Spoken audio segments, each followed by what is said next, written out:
Ron Paul out today saying that it's a two-man race between him and Mitt Romney. Meanwhile, a new batch of Ron Paul newsletters has come out. Here's a quote from one of them.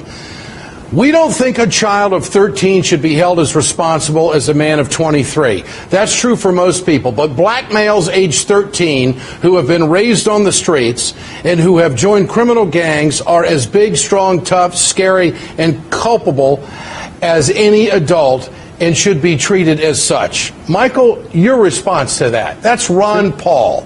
This man, you know, this is the super predator thinking of the 1970s when that theory came out in the early 80s that African-American people were preternaturally inclined, almost naturally gifted with an evil genius of crime. This is just horrible. This is almost ripped from the headlines of Tarzan meets Jane and the jungle aspect of African-American culture. Look at all the vicious stereotypes coming together to form a cohesive social theory that Ron Paul articulates. It's not only scary, it's misinformed, and if he is given power by the state to exercise his viewpoints, we are in for an Orwellian future.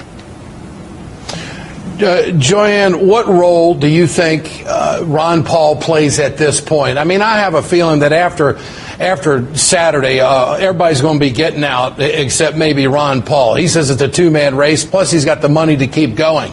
But is this kind of rhetoric going to dog the Republican Party throughout all of this? Yeah, I mean, they're stuck with him. Listen, you know, Ron Paul really is the only actual alternative sort of to Mitt Romney because the evangelical vote is so split. So there really isn't an alternative. Ron Paul's not going to be president, clearly. But what I would say is, number one, yes, it's going to dog the Republican Party. But what I would also say to my liberal, libertarian leading friends, what more does Ron Paul have to have said in his newsletters for you to see that there's something viciously wrong? That is a great question. Paul. Yeah. I mean, that is it. I mean, some people are really infatuated with his foreign policy, his tax policy, socially liberal, fiscally responsible, and all that stuff. Right. But if you are a decent human being and you see stuff like that, I mean, where's the line in the sand going to be drawn with these people? That's the question.